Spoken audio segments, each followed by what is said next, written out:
Assalamualaikum warahmatullahi wabarakatuh. Halo semuanya, izin memperkenalkan diri. Nama saya Sekar Lokal Biariza dari kelas 12-7 SMA Negeri 2 Kalianda.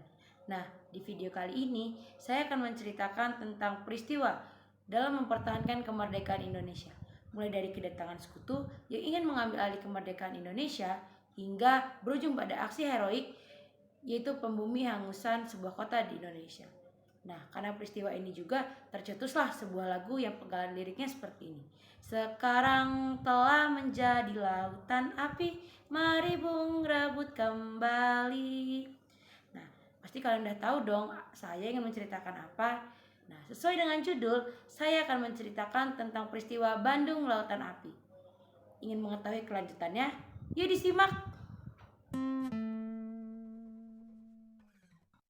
Kisah kedatangan sekutu pada tahun 1945 sangat amat berkaitan dengan kekalahan Jepang pada Perang Dunia Kedua.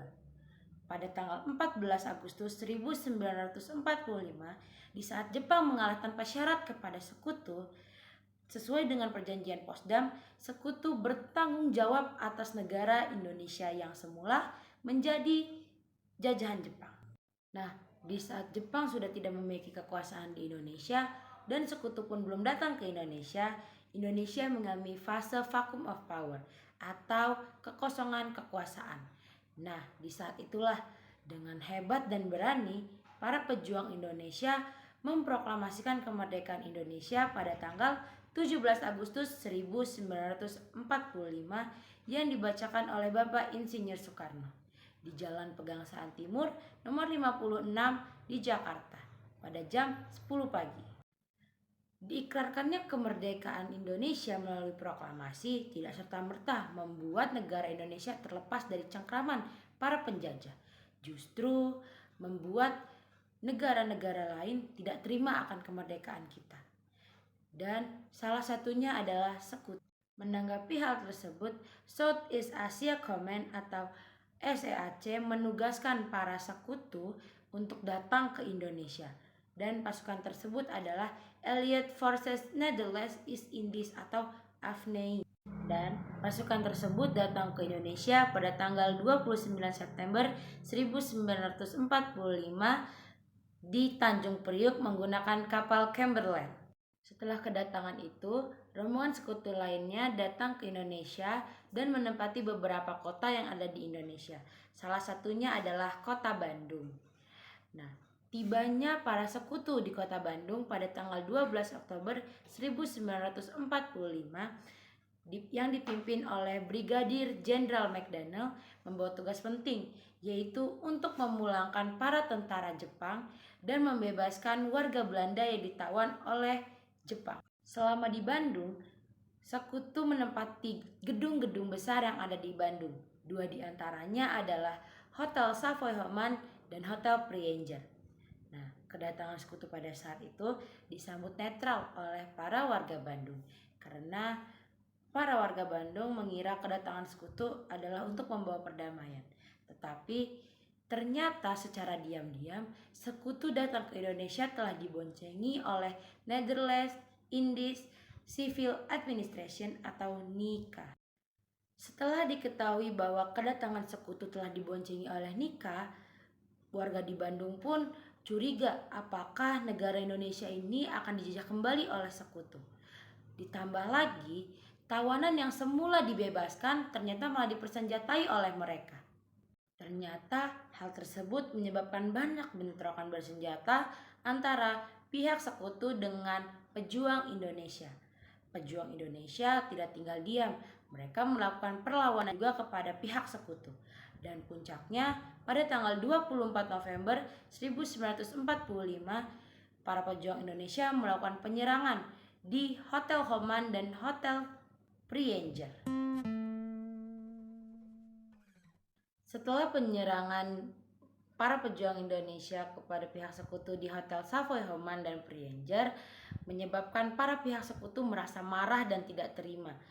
Nah, 3 hari setelah peristiwa itu, Brigadir Jenderal McDonnell mengeluarkan ultimatum kepada Bapak Datuk Yamin yang waktu itu menjabat sebagai Gubernur Jawa Barat untuk membagi Bandung menjadi dua bagian, yaitu bagian utara dan bagian selatan yang dibatasi oleh rel kereta api. Bandung bagian utara dikuasai oleh pihak sekutu dan Bandung bagian selatan dikuasai oleh pemerintahan RI, itu katanya. Tetapi ultimatum tersebut tidak dianggap serius oleh warga Bandung karena warga Bandung tahu bahwa ultimatum tersebut adalah salah satu strategi pihak sekutu untuk menguasai wilayah Bandung. Ternyata pihak sekutu pun juga tidak mengikuti ultimatum yang mereka buat sendiri. Harusnya pihak sekutu berpindah dari bagian selatan ke bagian utara, tetapi mereka tidak melakukan itu karena markas besar mereka yaitu Hotel Homan dan Hotel Prienjer itu berada di Bandung bagian selatan. Karena pejuang Indonesia merasa geram atas ultimatum tersebut, akhirnya para pejuang Indonesia membangun pos-pos gerilya di beberapa tempat di Bandung. Setelah itu terjadi pertempuran demi pertempuran baik di Bandung bagian utara maupun di bagian Bandung selatan. Dan bentrokan antara sekutu dan pejuang Indonesia itu berlangsung selama berbulan-bulan, tidak hanya sehari atau 2 hari saja. Karena bentrokan bersenjata terus terjadi, akhirnya pada tanggal 23 Maret 1946, Brigadir Jenderal McDonnell mengeluarkan ultimatum kedua. Dan ultimatum ini ditujukan langsung kepada Sultan Syahrir yang waktu itu menjabat sebagai Perdana Menteri Indonesia. Dan isi ultimatumnya yaitu warga Bandung harus meninggalkan Bandung selambat-lambatnya pada tanggal 24 Maret 1946 jam 12 malam.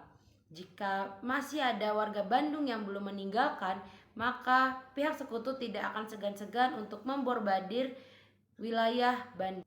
Sultan Syahrir meminta Aha Nasution untuk menyetujui atau mengikuti ultimatum tersebut karena Sultan Syahrir tidak ingin ada pertumpahan darah yang lebih banyak lagi.